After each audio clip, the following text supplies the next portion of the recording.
meie valitsus on asunud rahvast käsitlema teatud mõttes nagu kaubana. Meie huumoriga pooleks saame muuseas öelda, mis sa saate alguses lubasid ka, et me nüüd oleme siis ka Reformierakonna või ütleme siis sellise vasakpoolse nii-öelda poliitika austaja. Väga isane saade on meil täna.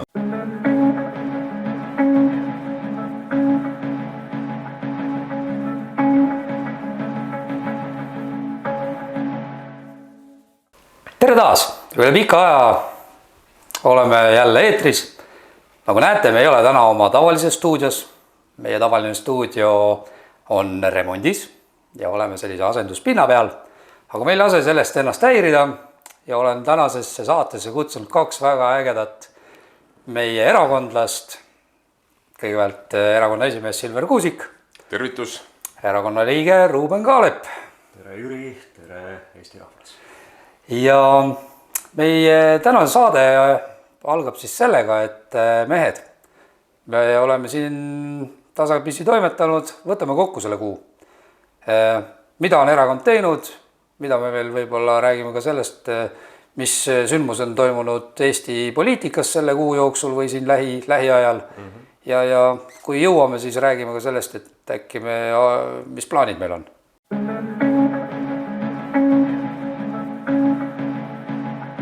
Erakonna esimehena saan öelda, et rõõmu teevad ikkagi numbrid, nii reitingunumbrid, mis on meil vaikselt tõusma hakanud, kui ka siis erakonna liikmeskond, mis mitte küll ülemäära heas tempos, aga siiski on kasvutrendis. Ja loomulikult tuleb selle tegevuse eest kiita nii meie enda liikmeskonda kui ka siis teisi poliitmaastikul toimetavaid erakondi, kes ei ole suutnud siis ennast tõestada ja kes on jätnud siis ka meile nii-öelda tegutsemisruumi.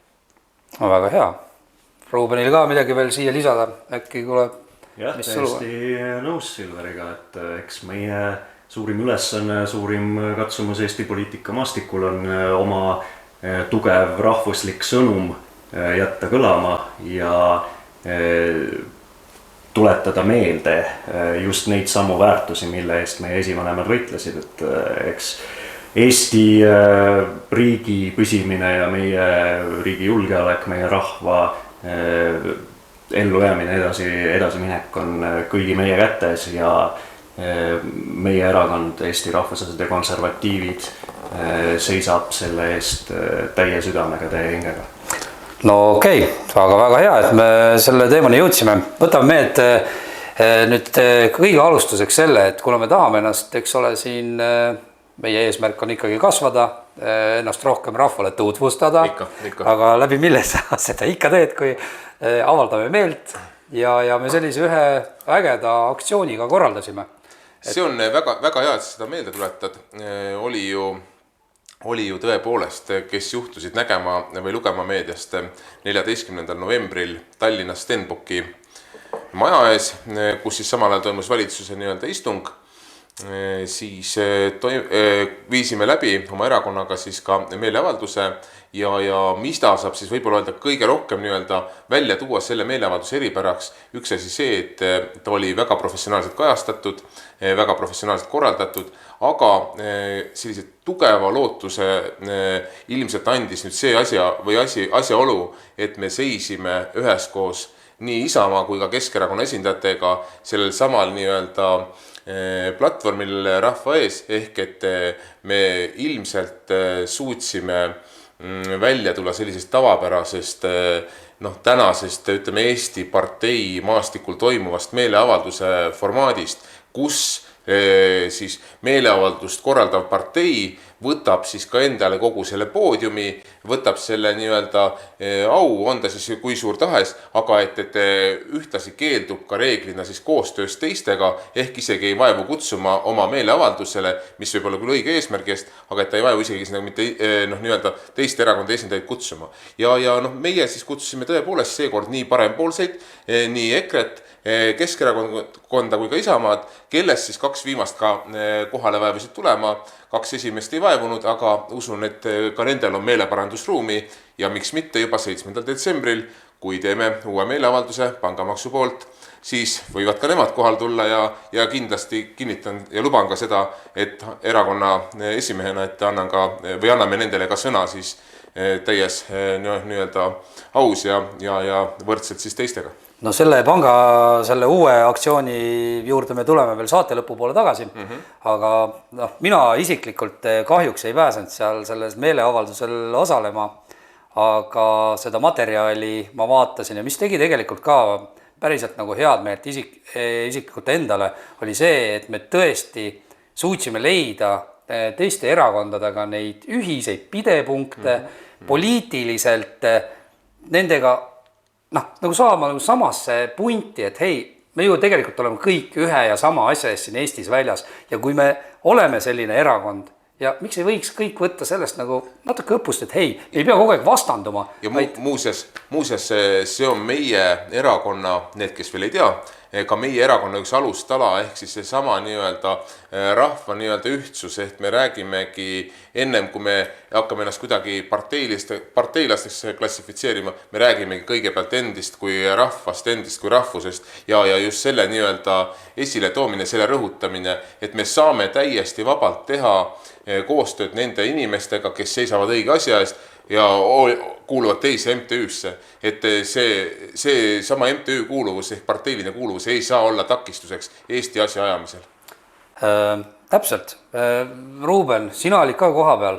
Mis mulje sulle sellest jäi või mis mõtteid see tekitas või, sest isiklikult ja meeleavaldus minu mõelest oli väga vajalik, õigel ajal õiges kohas tehtud ja jättis kindlasti mulje nii nendele, kes seal osalesid, kui ka siis valitsuse liikmetele, kes seda pealt vaatasid või mõõda kõndisid. Et see on väga loomulik ja vajalik, et opositsioonierakonnad teeksid koostööd ja otsiksid ühisosa nendes punktides, kus see on võimalik. Et kuigi on üsna selge, et suurt pilti vaadates meil Eestis praegu kõige põletavam teema, kõige suurem küsimus on ikkagi julgeolek ja geopoliitilised arengud, siis see ei tähenda, et me saaksime silmad kinni pigistada selle ees, kui Eesti valitsuse majanduspoliitika sisuliselt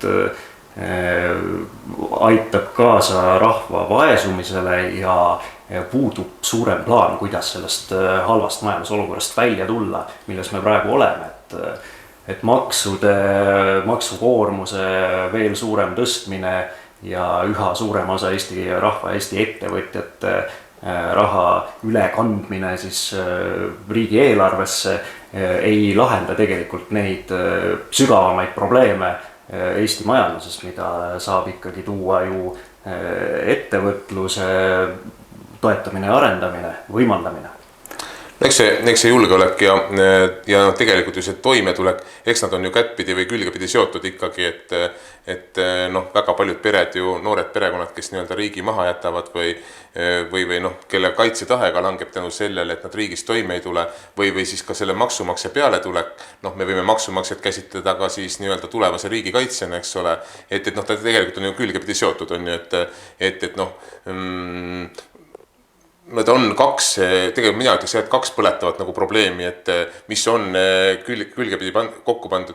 Et selle arvelt nüüd vähendada siis inimeste majanduslikku hakkamasaamist, et nüüd ainult julgeolekut esile tuua, et nad tegelikult on nad nagu võrdsed nii-öelda osad, et me peame vaatama, et meie perekonnad tuleksid toime, ja selle arvelt tõesti kasvatama siis seda nii-öelda kaitsetahet ja turvatunnet. Eks see hakkabki tegelikult ju kodus pihta, et kui ikkagi on tugev perekond Eestis, siis see ongi riigi...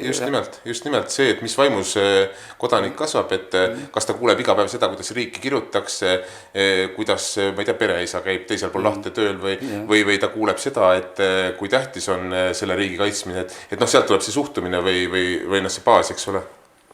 Absoluutselt, need on väga tähtsad teemad just selles osas, kuidas Eesti julgeolekut ja Eesti inimeste kaitsetahet, vastupanutahet ja sidet oma riigiga mõjutab tegelikult väga palju see, kuidas valitsus, kuidas juhtivad poliitikud suhtuvad oma rahvasse. Kui sellest suhtumisest kumab läbi ikkagi selline üleoleku tunne või lausa ülesõitmise mentaliteet, siis tegelikult sellel võivad olla väga rängad tagajärjed, mida ilmselt mõned poliitikud ei taju või ei ole suutnud endale tunnistada. Et siin on üks ka väga tõsine väga kurb näide eelmisest nädalast, kui Võrus taaskord toimus Nursipalu polügooni teemal rahvakoosolek, kus sisuliselt terve saalitäis rahvast tundis, et valitsus seab nad lihtsalt fakti ette, ei tule mitte rahvaga koha peal arutlema ja otsima kompromissi, et kuidas jõuda lahenduseni, mis aitaks nii kohalikke elanikke, aitaks Võrumaa unikaalset kultuuripärandit või loodust kaitsta ja samal ajal tugevdaks ka Eesti kaitsevõimet, et selliseid kompromisse ei ole otsitud. Mitu aastat on valitsus sisuliselt Võrumaa inimestest tõesti üle sõitnud ja see võib viia väga tõsiste tagajärgedeni, kus Võrumaa inimesed paljud enam ei ole motiveeritud üldse selle riigi eest võitlema või seda riiki kaitsma, et tegelikult valitsus sisuliselt pingutab selleks, et Võrumaal tekiks sarnane plahvatusohtlik olukord nagu Ida-Virumaal. See on väga ohtlik, kuna need on Eesti piirialad ikkagi. No aga miks see valitsus niimoodi teeb? On meil mingit ettekujutust, miks neid asju aetakse just nii, nagu täpselt praegu aetakse? Mina võib-olla julgeks seda öelda, et on ära kadunud aukartus, mitte ainult kartus, aga ka aukartus oma rahva ees, et on tekkinud üleolevuse tunne või üleoleku tunne, et rahvas nagunii midagi teha ei saa ja siit joonistub välja ka selgelt meie erakonna üks sellistest võib-olla järgmistest alustaladest ehk seesama nii-öelda rahvahääletuse nii-öelda soov, et me oleme selle poolt, et rahvas peab saama ise määrata ja need, kes on nii-öelda Toompeal, need on meie ehk tähendab nii-öelda tavainimese soovi nii-öelda elluviijad, mitte ei ole siis kodust välja surujad. Ruubeni poolt välja toodud mure on tegelikult üliõige. Vaatame meie kaardi peale korraks, vaatame, kui suure ala võtavad ära need samad Võrumaa ja Ida-Virumaa ja tõepoolest ei ole mingit põhjust arvata, et inimene, kes on oma kodust välja aetud või kelle elamine on tehtud võimatuks, peaks austama siis seda nii-öelda valitsust, valitsust samastatakse väga tihti riigiga, et inimesel kaob tahe ära kaitsta oma kodumaad või seda, mille eest tema esisad on seisnud, ehk et kui selle inimesega on valitsus käitunud üleolevalt, siis tekib sellele inimesega vastureaktsioon ja ma loodan, et see ei lõpe nüüd sellega, et inimene tahaks oma kodumaa üldse maha jätta, et siis me oleme nagu selles seisus, millest meil tagasi pöörda on üsna raske, ehk meil on raske veenda inimest, kellelt on kodu ära võetud, et tegu on hea asjaga olnud. Ma ütleks nii, et see põhjus, kuidas üldse selline suhtumine on saanud tekkida või kuidas ta niivõrd domineerib siis poliitilise juhtkonna seas, selle üks põhjus on lihtsalt selline bürokraatlik mõtteviis, mis on kaotamas kontakti rahva kui tervikuga ja teiselt poolt ongi siis lõhestumine, mis järjest kasvab Eesti ühiskonnas ja kus on väga palju erinevaid aspekte, aga üks neist on selgelt see, et paljud inimesed, kes elavad kas Tallinnas või Harjumaal, ei tea neid probleeme või neid ka mõtteviise, mis kaugemates Eesti nurkades on võib-olla mingites asjades täiesti teistsugused, et selline nagu tasakaal Eesti rahva ja Eesti riigi kui terviku osas on kadumas käest ära. See on ja siin ei saa võib-olla süüdistada niivõrd pahatahtlikkuses neid poliitikuid, vaid lihtsalt see ongi see mõtteviis, mida nad oma mulli sees elades peavad normaalseks. Ja see viib just nimelt selleni, et osa Eesti rahvast justkui tunneb, et valitsus tegutseb nende heaks ja teine osa mitte. See on jällegi ülimalt ohtlik meie julgeolekuolukorras, kus terve Eesti rahvas peaks kokku hoidma, paneme seljad kokku, et vajadusel olla valmis ennast kaitsma, sest see hetk võib tulla. No siin...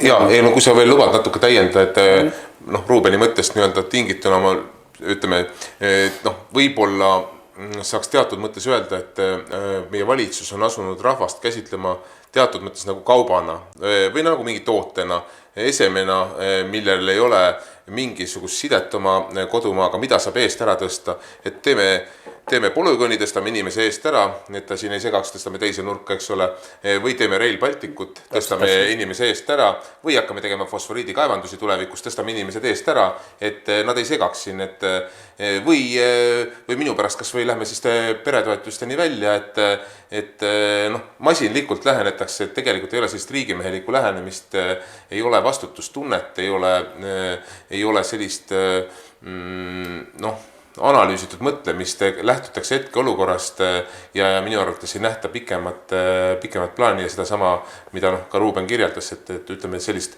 võib-olla riigimehe tunnetki ei ole.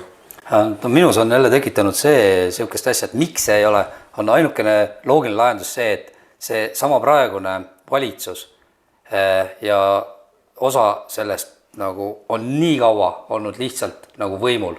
Et nad on nii enesekindlad, et meid valitakse tagasi, me teeme, et neil tekib selline puutumatuse tunne, aga see on jälle ohtlik sellepärast, et sa võõrandud täpselt niimoodi, et oma rahvast, et sa hakkad suruma oma nagu nägemust ja sa ei kuula ära, mida inimesed sulle tegelikult ütlevad. Ja kahjuks on see Eestis niimoodi ikkagi tegelikult, et inimesed on nii oma valikutes kinni, et nad on nii klapib peas, et sa võid talle rääkida, et meil ju on raske ja kõik ongi.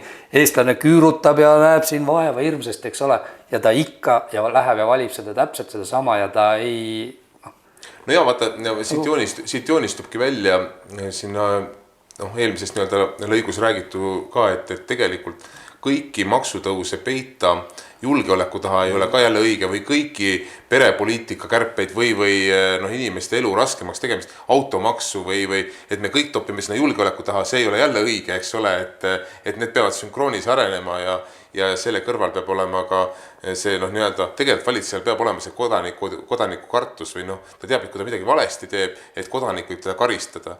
Aga et kuidas sinna jõuda, see on tõepoolest suurem ja filosoofilisem küsimus.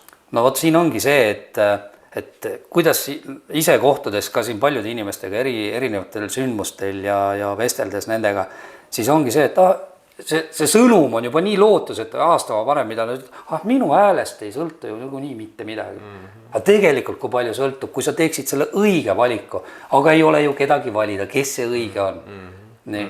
Siis me tulime välja sellega, et me räägime, et meie partei, uus erakond, eks ole kõik.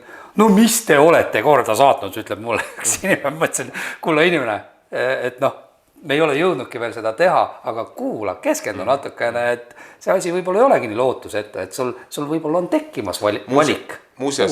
Muuseas täiesti nõus ja ütleme, me kohtume telgi juures ju pidevalt nende inimestega, kes siis ka küsivad meilt, et mida olete teinud, andmata endale seejuures siis aru, et need samad, kes nii-öelda on siis teinud, on tegelikult nende endi poolt mitmes kihis nii-öelda finantseeritud mitte ainult nii-öelda võimukohad või positsioonid siis selles valitsuse hierarhias, vaid ka siis need samad riigieelarvelised toetused, mis igakuiselt parteikassasse või iga kvartaliselt parteikassasse laekuvad ja seda siis tõstavad, et saan ütelda käsi südamel ja uhkusega seda, et meie erakond ei saa riigi käest või maksumaksja taskust mitte ühtegi eurot, tegutseme ainult oma liikmemaksude ja oma annetuste baasil.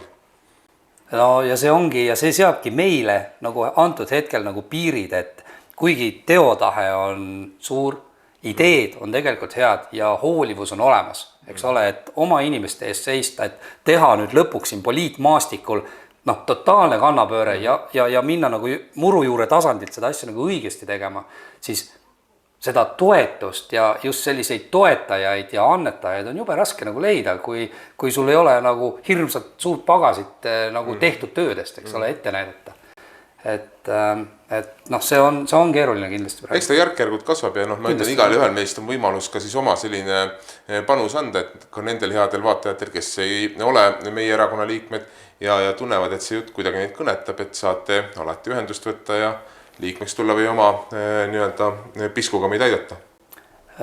Jah, aga siit edasi minnes tegelikult siin kuus juhtus ju veel päris mitmeid asju on, et kui me võtame selle kuu läbi, nüüd käime korraks ühe teema veel läbi, mille juurde ma tahan tulla, on, mida me ei olegi eraldi saatest puudutanud, oli see fosforiidi teema ka, mis on tegelikult meie erakonnas väga-väga ütleme nii eesrindlik, kui vaadata meie Facebooki gruppi, eks ole, ei fosforiidile, siis tegelikult on ju meie sõnum on ka selge selles, et siin Ruuben oskad sina jälle kindlasti rohkem kaasa rääkida sellest fosforiidi teemast. Ja meie sõnum on see, et see kasum, need mõned miljardid, mis fosforiidi kaevandamine võib tuua, ei kaalu üles seda, mis väärtus on Virumaa puhtal põhjaveel. Aga siin räägitakse 100 miljarditest, mitte mõnel miljardil. No äkki paneb ikka mõtlema mõne mehe, et kuule ikka 100 miljardit ja natuke vett, kuule.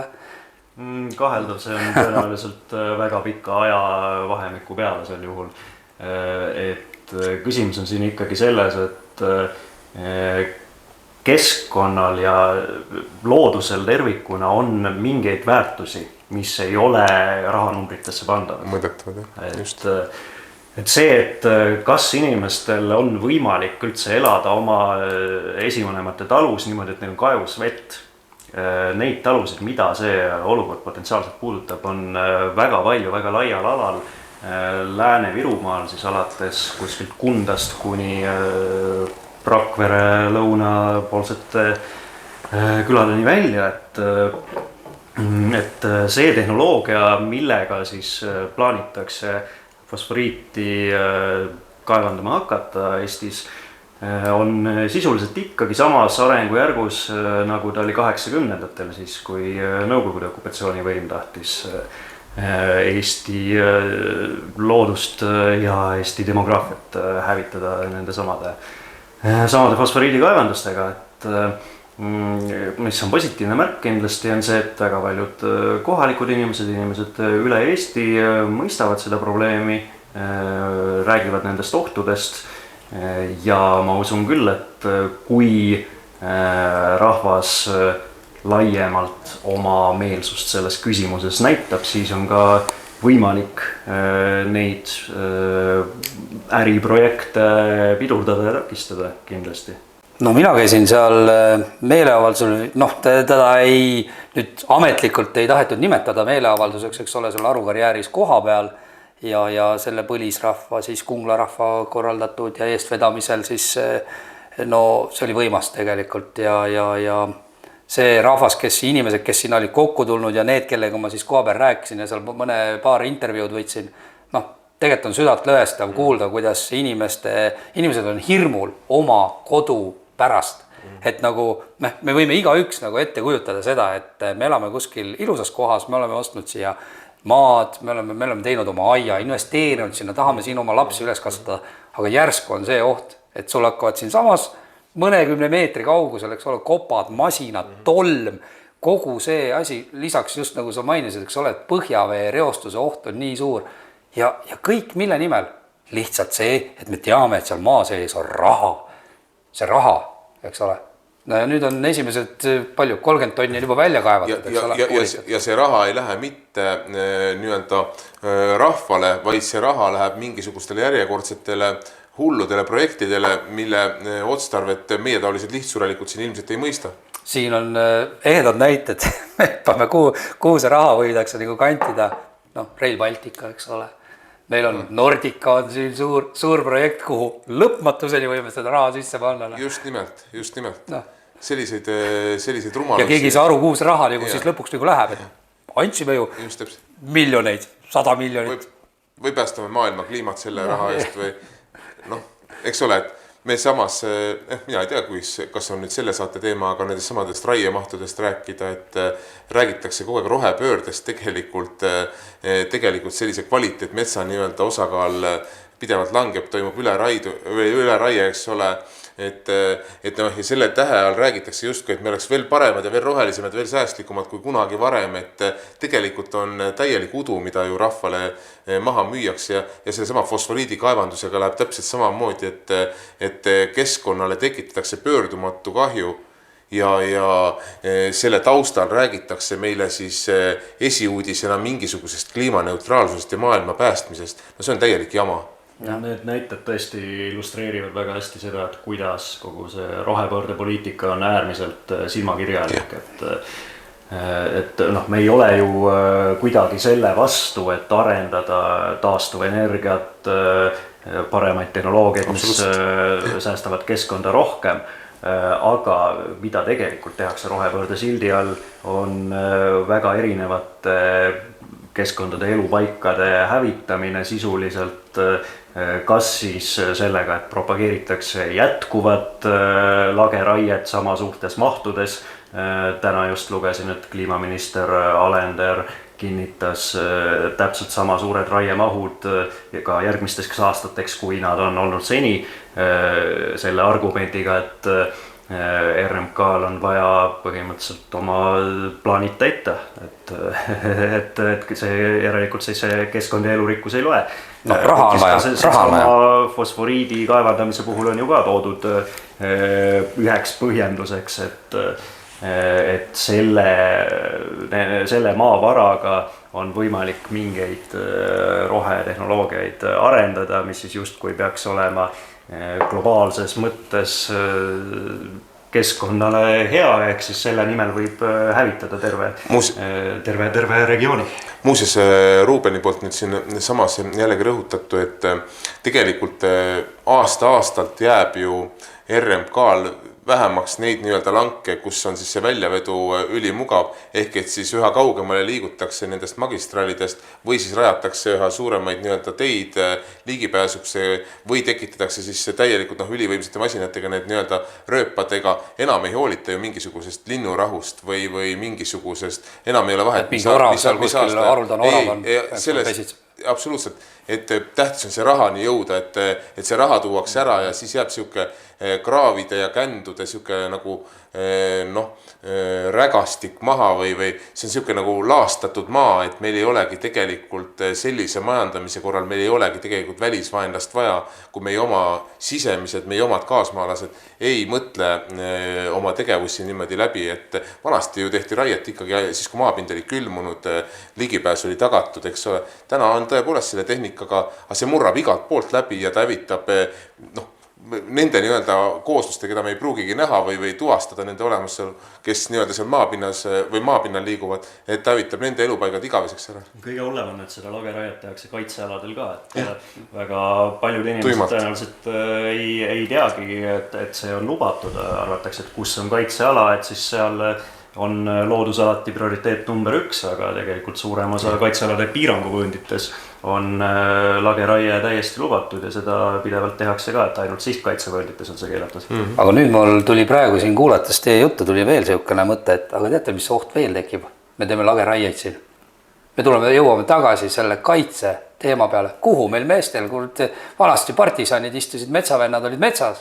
Kui me nüüd tõmbame selle kõik lagedaks, kuhu meil on peitu minna? Eesti edukaimad lahingud väga suurte nii-öelda välisjõudude vastu on ikkagi olnud ju meie ajaloost partisani või nii-öelda metsavendus. Täpselt nii. Ja need on olnud kõige edukamad, et arusaadavalt me oma tehnikaga võime alla jääda, me oma relvastusega võime alla jääda, aga et tõepoolest need Eesti metsad on olnud meie selliseks kaitseks ja ilmselt teinud väga paljudele välisvastastele korduvalt läbi aastakümnete, läbi aastasadade peavalu, et nii nagu afgaanidel on mäed, nii on meil olnud metsad, et täna on meil kännud ja kraavid. Ürgloodus ongi see, mis on Eesti rahvast alati hoidnud väga mitmel tasandil. Ma mäletan, ma siiamaani kahetsen, et ma oma vanaemaga rohkem nendel teemadel ei rääkinud, siis oli vaata noor ja neid asjad ei huvitanud. Oli tegelikult see, et vanaema rääkis kunagi, nemad elasid seal Vasselina kandis ja sealt seda maja, kus nad siis elasid seal, pommitati 2 korda, et nad on üles ehitasid seda maja, aga oligi perega jooksid metsa. Matsid, mul vanaema oli rätsep, tal oli singerimasin, saksa singerimasin ja selle sama rätsepa masinaga, selle singerimasinaga ehitasid nemad üles 2 maja. Et see 1 kord pommitati maha, vanaema hakkas ülikondasid tegema seal ja tead kufte ja sõduri neid mundreid. Teenis nii palju raha, et ehitas 2 korda üles, jälle paugutati maha. Ja siis, kuidas ta kaevas seda singeri masinat sinna maa sisse, sest see oli ainuke kõige suurem vara. Ütles, et see oli kallim kui lehm mõnes majapidamises, et millega raha teenida. et noh, me jõuame jälle tagasi riigikaitse juurde, ikkagi jälle tuleme nagu ringiga tagasi, kui oluline kõik on kõigiga seotud.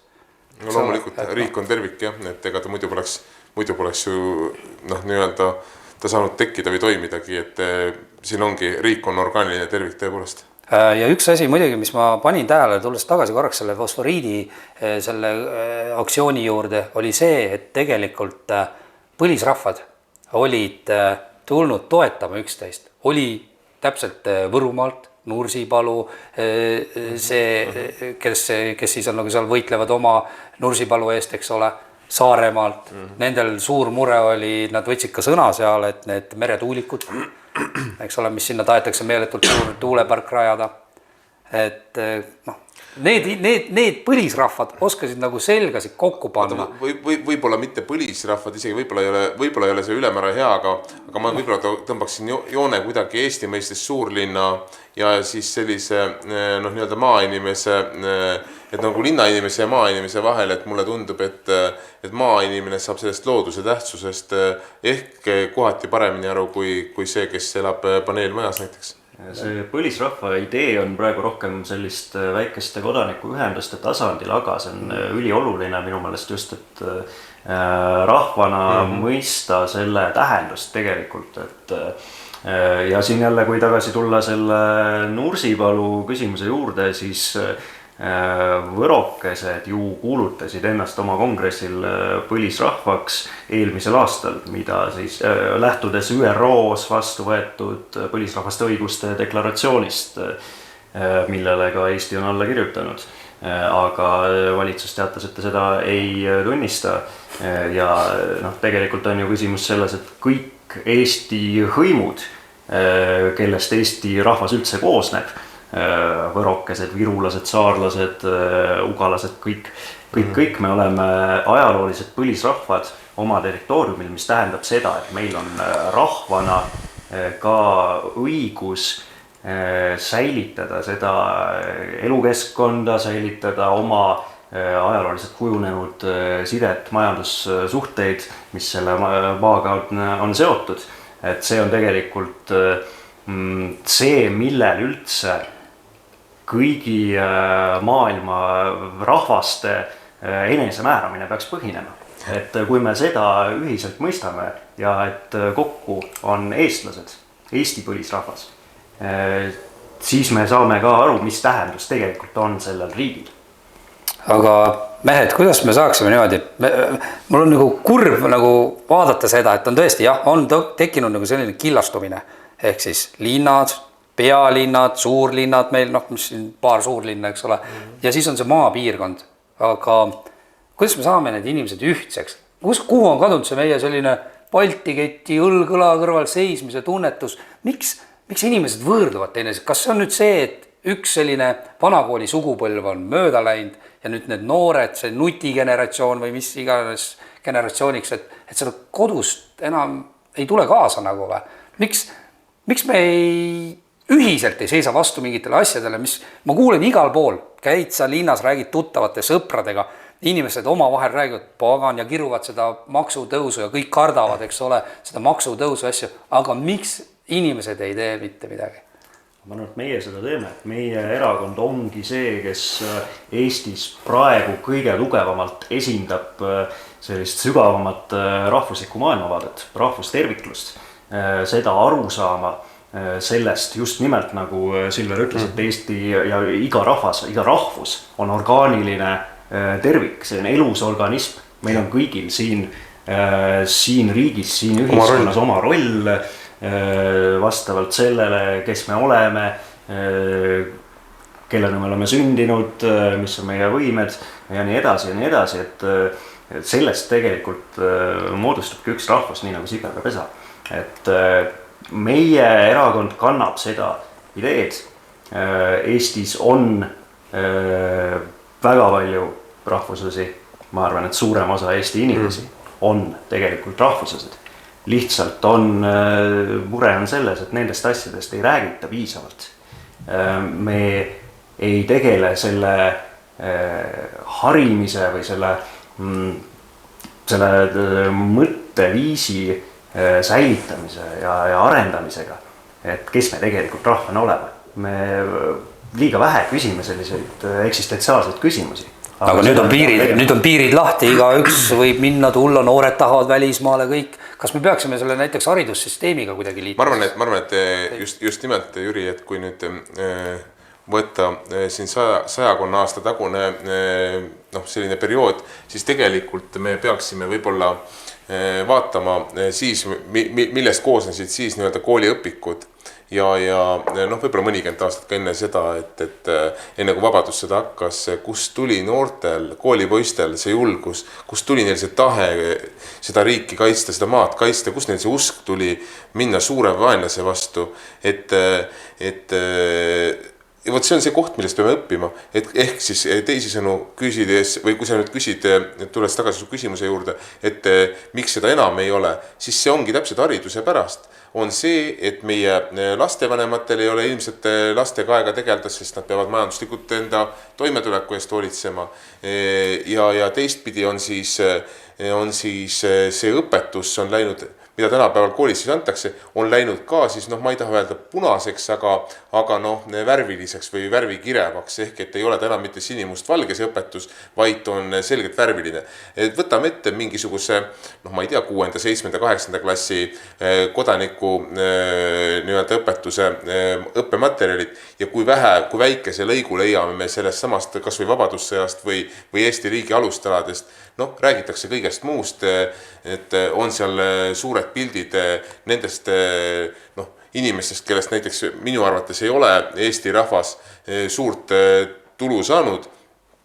Aga ma ei hakka siinkohal neid nimesi välja ütlema, et mitte poliitilisse konflikti sattuda, aga et võite vaadata, mille järgi õpitakse tegelikult. Mina ütlen, et selle sinimust valge või isamaalise kasvatuse kadumine, hariduse kadumine, see on tinginud siis selle, et inimene on täna rohkem on ta globalist või individualist, aga vähem on ta nii-öelda oma riiki austav. Et mulle tundub, et see võiks olla üks nendest baaspõhjustest, ehk et meie kodanik, keda me kasvatame nii-öelda koolihariduse tulemusena, ei ole teadvustanud endale riigi tähtsust või rolli. Ma arvan, et rahvuslastena on üks ülimalt tähtis ülesanne meil kõigil seda usku hoida. Täpselt, ja seda usku oma rahvasse, ka oma riiki ja sellesse, millele see riik on algselt üles ehitatud. Sest me oleme muidugi täna väga palju kritiseerinud seda, mida valitsus teeb, kuidas mõned valitsuse sammud tõesti just õõnestavad seda sama usku. Aga erinevalt sellest, kuidas mõned opositsiooniparteid teevad, jällegi võib-olla ei pea neid nimesid välja ütlema, aga vahel kõlab väga palju ka sellist suhtumist, et tõesti, et kui see valitsus niimoodi meiega käitub, meie rahvaga, et siis ei olegi vaja selle riigi eest võidelda või et siis on paras justkui kõigile, kui tulebki sõda ja Eesti rahvas kannatab, et justkui siis Eesti rahvas oleks valitsuse tegevuse tõttu selle ära teeninud. Et meie kindlasti ei saa sellise mõtteviisiga nõustuda, et meie eesmärk on just nimelt leida ja ühendada see, mis Eesti rahvast läbi aegade on hoidnud. Meie ei saa alla anda, meie ei saa öelda, et jäägu siis selle Eestiga, kuidas on, et meie lähme kuskile Vahemere äärde turvalist ja paremat elu otsima. Ma arvan, meil kõigil on siin võimalus olnud ju tegelikult nautida oma lapsepõlves neid sõjalugusi või ilusaid lugusi, eks ole, mis on meile endale ka andnud. Küllap on nad jätnud meisse oma jälje, eks ole, et me täna siin istume kolmekesi ja nendel teemadel arutleme, et võib-olla siis sellise üleskutsena saaks julgustada ka lapsevanematel, et viige oma lapsed vanavanemate juurde, et jõuaks nii-öelda noh, need kooliharidus on üks haridus, aga et jõuaks ka need nii-öelda oma pärandlood või omad päritolulood, et ka need jõuaks ja elaks inimestes edasi ja ka need annaksid, jätaksid oma jälje, et noh, ärme anna ainult seda nutiseadet, nagu sa ütled lapsele, et arene nüüd natukene seal nutiseadme, et rulli ise, mis videosi seal tahad vaata, eks ole, et vaid et anda lapsele see, mis meis on ilusat ja mis on meid toonud siiani ja mis on andnud meile võimaluse siin täna istuda. See on kõige tähtsam, see on see, mille kaudu me oleme osa kogukonnast. Just täpselt. Noh, sest et noh, vastasel juhul tekibki, nüüd me jõuame mingil määral seda, et meil tuleb seda võõrelanikkonda tuleb siia sisse, eks ole, et me anname oma maa nagu käest ära tüki haaval. Me lubame siin... Me võime neid käsitleda tõepoolest teatud mõttes nüüd nagu ressursina, ehk nad tulevad siia mingit teenust tegema, teenust osutama, võib-olla ka makse maksma, jah, tere tulemast, aga nad ei kanna rahvuslikku väärtust, ehk seda kanname ainult meie, kes me ennast eestlastena identifitseerime. Absoluutselt.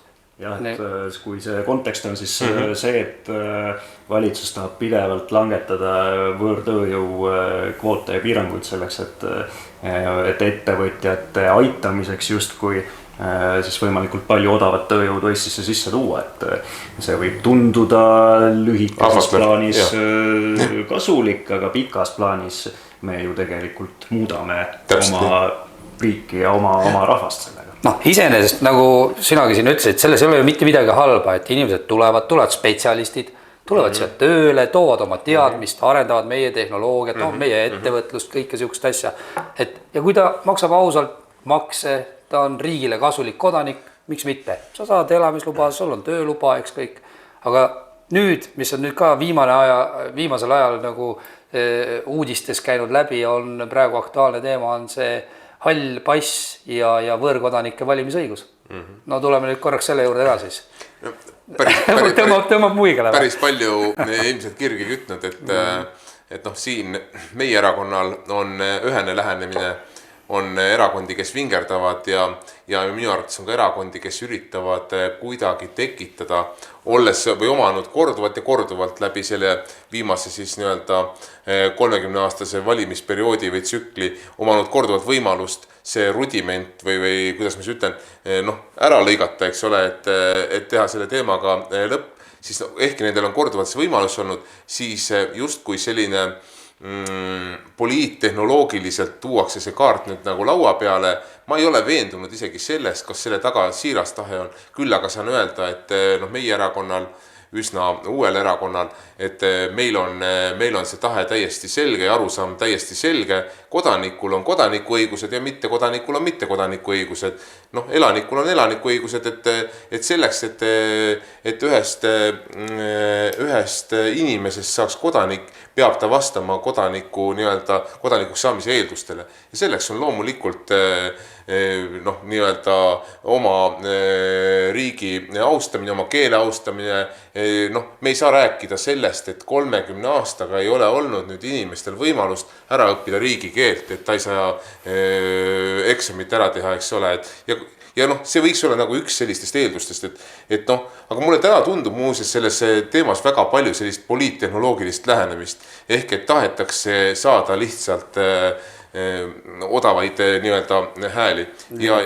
Ja on mõni erakond minu arust, kes ei võtta üldse sellist seisukohta, vänderdab lihtsalt niimoodi, et ehkki see on üks võib-olla fundamentaalsemaid küsimusi sellisel meie iseseisvuse teel. Jah, need on rahvusriigi põhimõtted ja täiesti selgelt praeguses julgeoleku olukorras see ei ole mitte kuidagi moraalselt õigustatud, et kaitsta nüüd siin Vene või Valgevene kodanike valimisõigust või siis ka tegelikult mittekodanike valimisõigust. Et põhiseadust on igal juhul tarvis muuta selleks, et see 90-ndatel tehtud viga parandada. Ja tõepoolest, et tuleb loota, et vähemalt osa nendest kategooriatest selle valimisõiguse kaotab.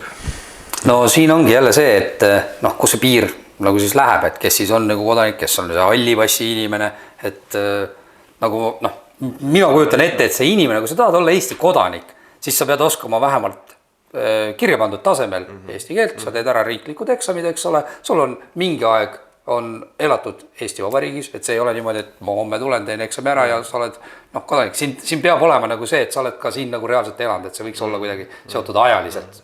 Õnneks kodakondsuspoliitikas on need põhimõtted üldiselt säilinud. Vahepeal on olnud ka katseid seda veelgi lõdvendada, kas siis keelenõudeid või seda kodakondsuse eksamit, aga õnneks siiski et keelenõue on täiesti selgelt olemas, kui sa oled siis võõrriigi kodanik või kodakondsuseta tahad saada Eesti kodanikuks, siis eesti keele eksami sa pead läbi tegema. See on täiesti loomulik. Ja valimisõigused siis kaasnevad koos sellega. Jah, see oleks et see, siis sa oled nagu riigi eluga, eks ole, kursis. Käisin siin nädal tagasi just pealinnas ühe sõbra juures ja juhtusime ka rääkima sellel teemal, et muuseas mina ei tea maailmas, mul ei ole õnnestunud käia riigis, kus näiteks pakutaks minule võimalust, et meil täna tavapärane klienditeeninduse lähenemine, eks ole, et helistame siin Elisasse või kuhu iganes, eks ole, panka või number 1 on et valige siis, kui tahate eesti keeles rääkida, aga Eesti võivad siit juba seal nii edasi, et siis valige number 2 on ju. Aga mina ei tea, et kusagil mujal minule pakutakse sellist võimalust, et me tegelikult peaks nagu selle pulli ära lõpetama, et ma saan aru nendest inimestest, me oleme andnud 30 aastat aega, aga täna on meie põhimure on see, et meie rahvas elaks edasi, et meie rahval oleks nii-öelda et meie rahvas säiliks, et selles mõttes ma ütlen, et me peame oma keele tähtsust rohkem väärtustama, me ei tohi minna seda mugavat teed, et me võimaldame kõiki teenuseid, kõiki hüvesid võrdselt siis nii kodanikul kui mittekodanikul, me peaksime seda hakkama diferentseerima selgelt, et riigikeelt osata on vajalik, et riigis toime tulla, et nii edasi, eks ole, et täna ma ütlen, et sellesama klienditeeninduse näite ma tõin selleks siia, et tegelikult ei ole me riigina ülemäära nõudlikud.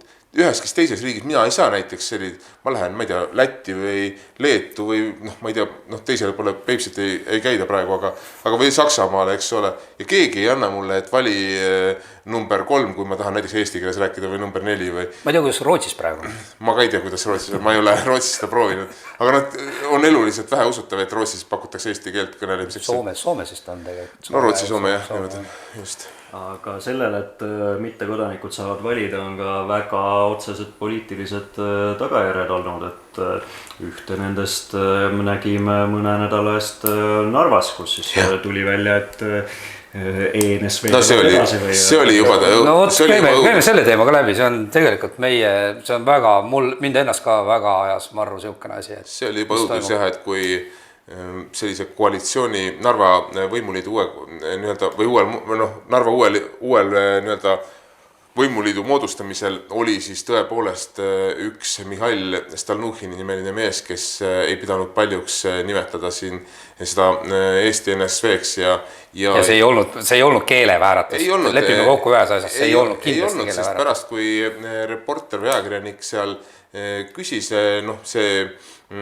kes tal kõrval oli see Katri Raik, eks ole, ja juhtis selle siis tähelepanu, siis mulle tundus see ka jah, tõepoolest selline kuidagi üleolev, et et hästi. Kui see oli keelevääratus, siis on ju veel hullem, sest ta ei ole 30 aastat ära õppinud. Just nimelt, jah. Nii, ja teine asi on see, et sa oled ju Eesti kodanik ikkagi, eks ole, sa elad Eestimaal, väidetavalt nii, ja sa elad igapäevaselt Eestimaal ja sa tuled sellise lausega välja, siis aga muuseas, tegu ei ole tavalise tüübiga, tegu ei olnud tavalise inimesega, ehk tegu on, ma eeldaks, et väga paljudele siin elavatele inimestele sellise juht või juhiga, eks ole, ehk et tegelikult me saame järeldada seda, et kui juht lubab endale sellist sõnavõttu, siis seda suhtumist, mida me nüüd allapoole sellest nii-öelda hulgas vaatame, et siis seda suhtumist allpool ilmselt näeb veel hullemat, ehk et me tõepoolest jõuame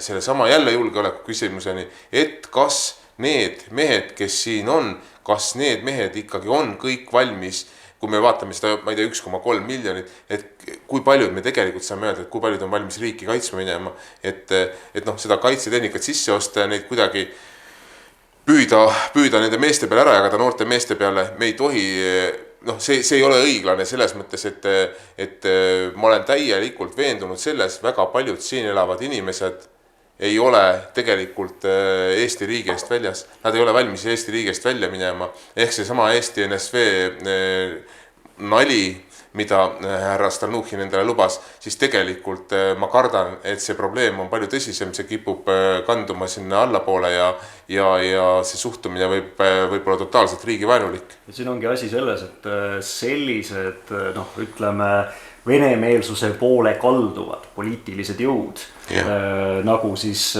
need, kes on Narvas võimul, aga mingil määral ka Keskerakond, nende hääled, nende valimistulemus põhineb väga suures osas just nimelt nendel Vene kodanikel, mittekodanikel, sellel, et inimesed, kes ei ole Eesti kodanikud, kes ei ole selle riigi rahvusega seotud, saavad kohalikel valimistel hääletada. Ja need ongi need otsesed poliitilised tagajärjed, mis täielikult ju lükkab ümber näiteks, kui siin Kõlvart ütles Eesti Televisioonis, et aga miks te tegelete selle probleemi, Eestis on palju tõsisemaid probleeme. Et tegelikult see on väga tõsine probleem. Osa sellest kõige suuremast probleemist, mis on meie jällegi julgeolek. Selline küsimus, kas Ida-Virumaa, ütleme, lähme nüüd sinna ikka päris sinna Narva ligidale, on Eesti jaoks kaotatud maa? Kaotatud ta ei ole kindlasti, lihtsalt me ei ole seal piisavalt ennast kehtestanud. Nõudnud, et tegelikult on need reeglid ikkagi meil väga, me üritame viia koolidesse süsteemi, kus õppekeel peab olema eesti keel üleminek ja see periood on juba tegelikult suht pikk, eks ole.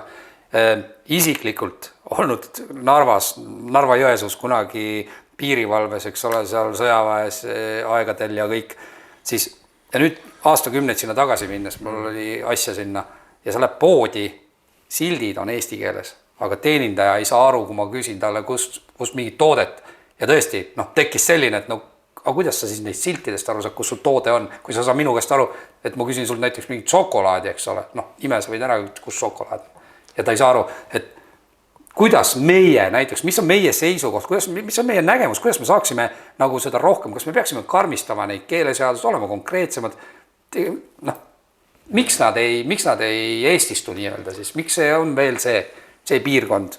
Ida-Virumaa vajaks täiesti eraldi lähenemist, sest pikaajalist riiklikku poliitikat ja riiklikku programmi, kuidas siis Ida-Virumaad lõimida Eestisse ja kuidas Eesti riik ennast seal kehtestama peaks. Et hiljuti Postimehes Kadri Paas käis välja väga huvitava mõtte, et Narva võiks linnana olla Vabariigi valitsuse otsealluvuses. Ehk siis, et seal ei oleks sellist tavapärases mõttes kohaliku omavalitsuse süsteemi, vaid seda piiriala, kus enamik elanikke ei ole Eesti kodanikud, tulekski käsitleda täiesti teise lähenemise või teiste meetmetega. Et see on ainult üks võimalik variant, aga väga palju on neid vaja sellist terviklikku lähenemist. Üks mõte, mida siin saab jälle välja tuua, on ju see, et kuna Ida-Virumaal on väga palju selliseid maha jäetud inimestest tühjaks jooksnud varasemalt töölisasulaid, kaevanduspiirkondi, aga ka tegelikult need suuremad linnad, Narva, Jõhvi, Kohtla-Järve on kahaneva elanikkonnaga. Samal ajal meil on ju välismaal kusagil 100 000 eestlast, kellest suurem osa on läinud sinna majanduslikel põhjustel ja lihtsalt tahaksid Eestisse tagasi tulla, võib-olla uut elu alustada, kui Eesti riik pakuks neile seda võimalust ja päriselt tegeleks selle teemaga. Et kui need seal mingisugused otsad omavahel kokku viia, otsida sellist terviklikumat plaani, siis tegelikult saaks ju nii-öelda eestistada Ida-Virumaa mõnekümne aastaga.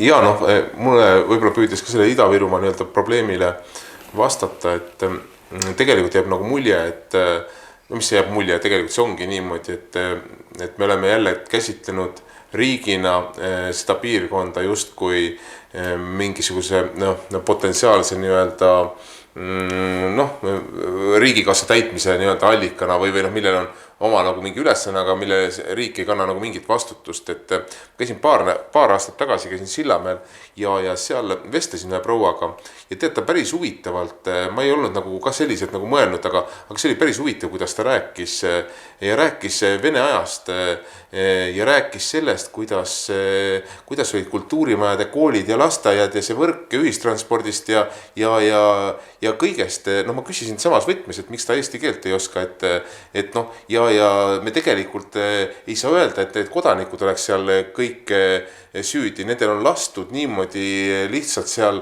no ma ei taha öelda vegeteerida, aga et noh, riiki on nagu kohati liiga vähe olnud seal, et no mitte ainult Narva, vaid Jõhvi, Sillamäe, Kohtla-Järve, noh nii edasi, et seal on see kogukond päris suur, et noh, me tegelikult ei ole, noh, ütleme, see Ruubeni mõte on võib-olla jah, nüüd see, kuidas parandama hakata, aga noh, seejuures peab tekkima ka see nii-öelda võrk ehk riik peab jõudma sinna, inimene peab aru saama, et riik hoolib ja vajab teda, ja siis tekib see kodaniku armastus, siis tekib austus selle riigi vastu, kui sa näed, et see noh, nii-öelda saad, et see riik nagu noh, on olemas sinu jaoks, et see riik mõtleb sulle niimoodi ja on hooliv sinu suhtes. Ja igal juhul, aga see eeldab sellist ikkagi pikaajalist nõus. No see on, jaa, absoluutselt. Tegelikult tulnud alustada.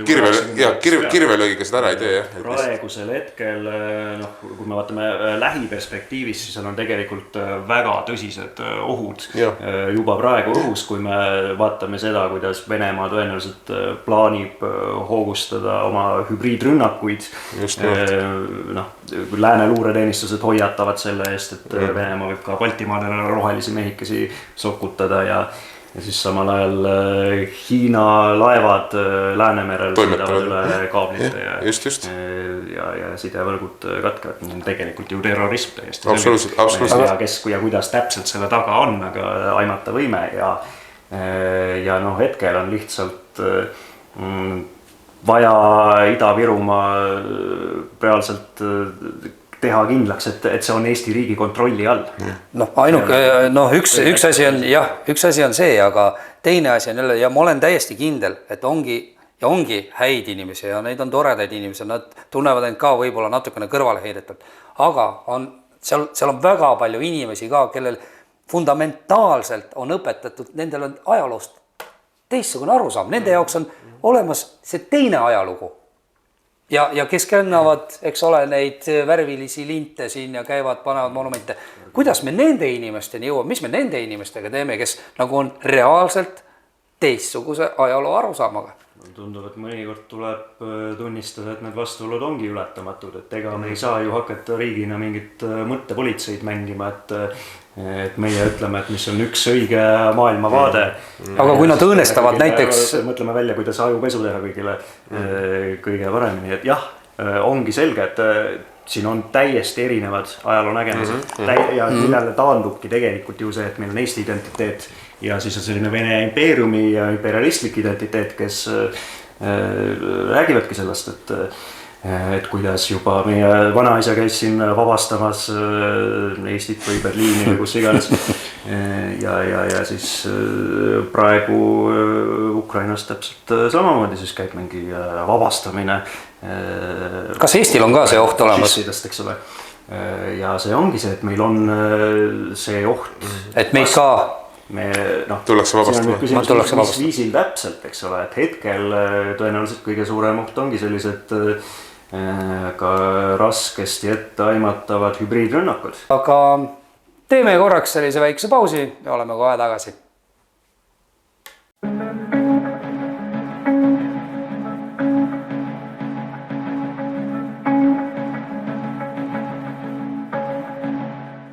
Siin saate lõpuosas veel hüppame näiteks välismaailma juurde.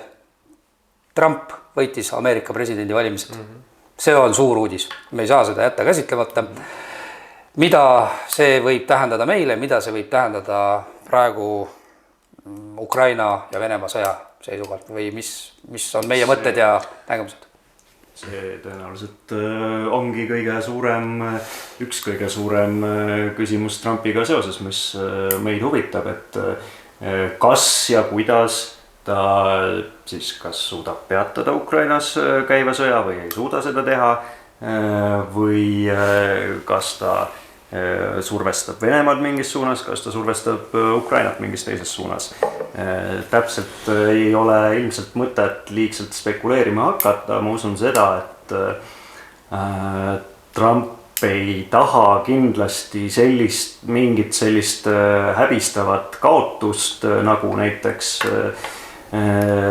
Biden elas läbi Afganistanis.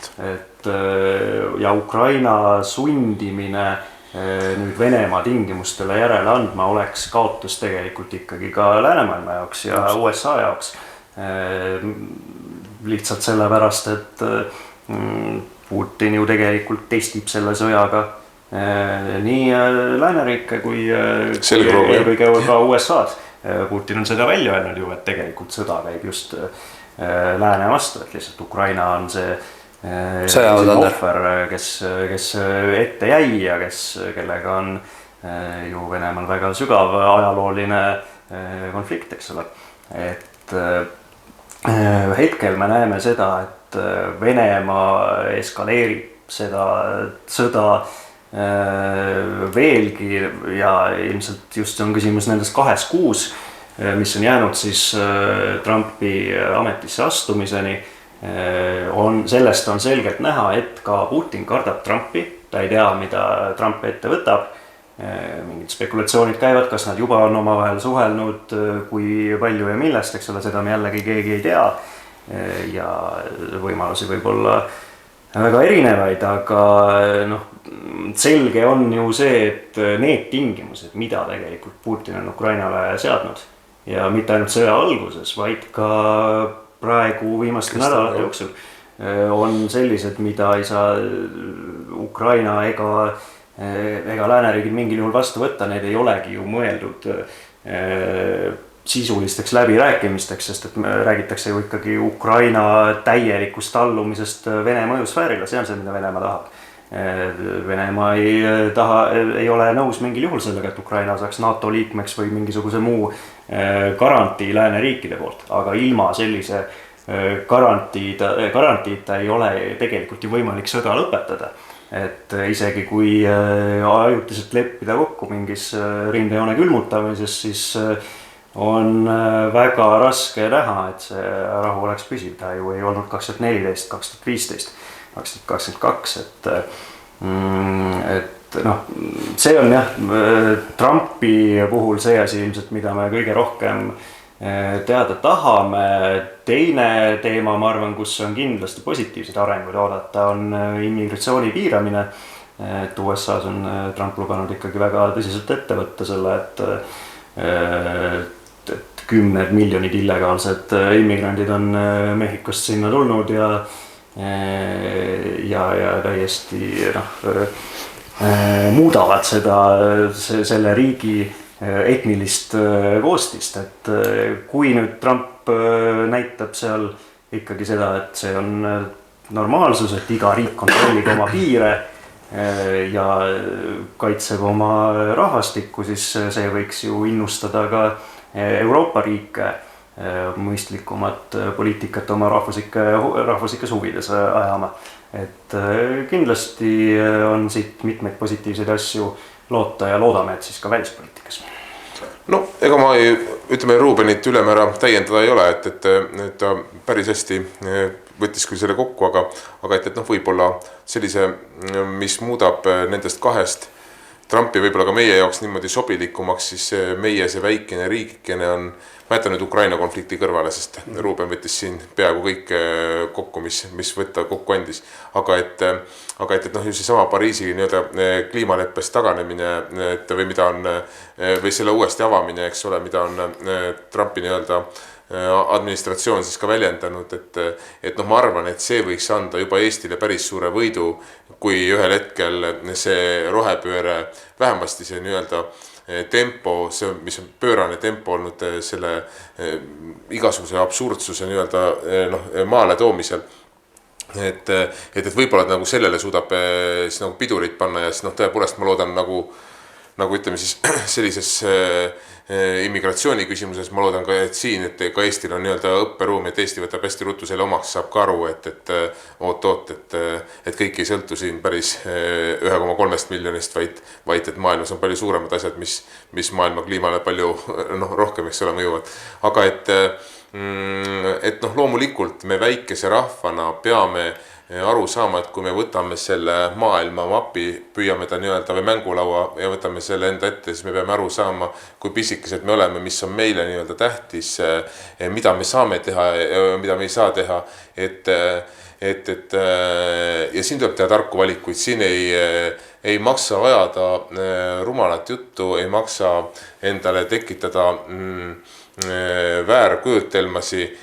Kõige suurem asi on ikkagi Eesti mehe, Eesti pere nii-öelda enda kaitse taha, enda hakkama saamine, enda toimetulek ja nii tagame me selle oma mapikese või oma ruudu peal sellise kõige tugevama sellise vastupanuvõime, et loomulikult liitlastega tuleb läbi saada ja nii edasi, aga ma ütlen, me peame mängima tarka poliitikat. Jah, olukord on tõsine meie jaoks rahvana, meil on tarvis selleks valmistuda. Mina olen Kaitseliidu liige, soovitan ka kõigil liituda, kes tahavad oma panuse anda. Siin on Trumpi juurde veel tagasi tulles, ta on selline, ütleme nii, Trumpi ongi peetud selliseks ettearvamatuks. Aga üks asi, mida ma tema kõnet siin jälgides ja kuulates jäi nagu meelde ja pähe, oli see, et esimene asi, mida ta lubas teha, on kehtestada, eks ole, Hiinale ja sisse tulevatele nendele sealt toodetele kõrgemad tollimaksud ja langetada maksusid, riigisiseseid maksud, et elavdada majandust. Ja kui ma selle lause nagu ära kuulsin, ma ei ole, ütleme nii, et Trump ei olnud minu suur soosik, ta ei ole kunagi olnud minu selline iidol, selline inimene, et jäägu ta sinna Kevinit patsutama üksinda kodus, mida me varsti kõik tuleme nägema seal filmis. Aga see lause, et kui see inimene saab nagu sellestki aru, et hei, et majandust ergutada tuleb makse langetada, siis mis pagala poliitikat meie siin pisikeses riigis ajame? Meie huumoriga pooleks saame muuseas nüüd öelda, mis sa saate alguses lubasid ka, et me nüüd oleme siis ka Reformierakonna või ütleme siis sellise vasakpoolse nii-öelda poliitika austajad, ehk me pakume välja omalt poolt maksu, mis tõsi ei ole originaalne, ehk et üks ja teine poliitiline jõud on seda ühes või teises nii-öelda kohas ka öelnud, aga et tõepoolest meie erakond korraldab 7. detsembril juba sellel aastal siis Tartus algusega kell 12 meeleavalduse ja tõepoolest nõuame siis pangamaksu kehtestamist. Miks ka, ütlen lühidalt ära, ehkki meeleavaldusel tuleb sellest pikemat juttu ja küllap ilmub ka artikleid, siis viimase 10 aastaga on ainuüksi 2 Rootsi panka, SEB ja Swed viinud välja siit 3,4 miljardit eurot. 3,4 miljardit ja nüüd nüüd paneme siia juurde igasugused perekärped, toetuste kadumised, toetuste vähendamised ja küsime, kelle huvides see ikkagi on. Absoluutselt. Nii et selles osas, jah, nagu ma saate alguses ütlesin, et me tuleme sellega lõpus veel tagasi, et siin ongi üleskutse kõigile inimestele. Kus see toimub? Ütle mulle veel üks kord siin korda üle, et kuhu me koguneme? Tulge Uue Turu parki algusega kell 12, 7. detsember ja see on siis ütleme SEB pangakontori ja siis Vanemuise teatri ja siis Tartu Kaubamaja vahelisel alal, et kindlasti on ka nähtav. Kas sinna tuleb midagi kaasa võtta või saab tulla lihtsalt hea tujuliselt? Ma arvan, et kaasa tuleb võtta, see tuleb iseenesest kaasa, on mure oma rahva pärast, et me päriselt peame aru saama, 3,4 miljardit on 10 aastaga ainuüksi need 2 pankasid välja viinud, et see on Eesti majandusest välja viidud raha. Me ei näe seda rahad, see on Rootsi läinud raha. Loomulikult me räägime sellest, et miks need pangad just siin riigis, siin väikses riigis kodaniku kohta või ühe nii-öelda kliendi kohta teenivad kõige suuremat kasumit. Räägime ilmselt ka nendest nii-öelda perekondadest, kes on ühel või teisel moel oma kodust ilma jäänud, nad ei ole võimelised olnud laenu teenindama ja nii edasi, et need on need mured, kus me selle nii-öelda või mida me pilti tahame tuua ja me oleme kindlasti toome eeskujuks Leedu mudeli, kes siis pankadele solidaarsusmaksu kehtestas ja nende jaoks on riigieelarves arvestatav tulu sellest. Kuulge, aga prooviks teha niimoodi, et koguneme. Tulge kas või niisama. Seisame, kuulake, vaadake, saame kokku sellise ägeda rahvasumma ja sellise pundi, eks ole, ja vaatame, mis sellest me igal juhul läheme selle pangamaksu teemaga edasi, et igal juhul alustame allkirjakampaaniat ja hakkame siis kodaniku arvamust ka küsima, et mida kodanikud arvavad siis selles osas, et ma ei näe ülemäära enam siinse kodaniku nii-öelda maksukoormuse tõstmise võimekust või võimalust, et asi on lõppev või juba niimoodi katastrofieelses seisus, et kui noored pered jätavad pere planeerimata või lapsed sünnitamata sellepärast, et nad ei ole kindlad, kuidas nende järel tulev põlvkond hakkama saab, kuidas nad selle põlvkonna üldse suureks kasvatavad. Kui eakas inimene tunneb, et ta ei ole riigil enam midagi väärt, kui ta oma pensioniga ei tule toime poes, et teda ei ole võimalik rohkem maksustada enam, me peame aru saama sellest kohast, et midagi on totaalselt valesti läinud ja ühe selle lahendusena me pakume selle pangamaksu välja. Aga sellega ongi hea meie saade täna kokku võtta. Seega, head vaatajad, kallid sõbrad, jälgige meid, kuulake, mida on meie erakonnal öelda ja mis on meie mõtted ja võib-olla see uus ei olegi kõige halvem. Võib-olla siit on mingeid huvitavaid mõtteid ja ideid ja paremaid ootusi ja lootusi. Aitäh!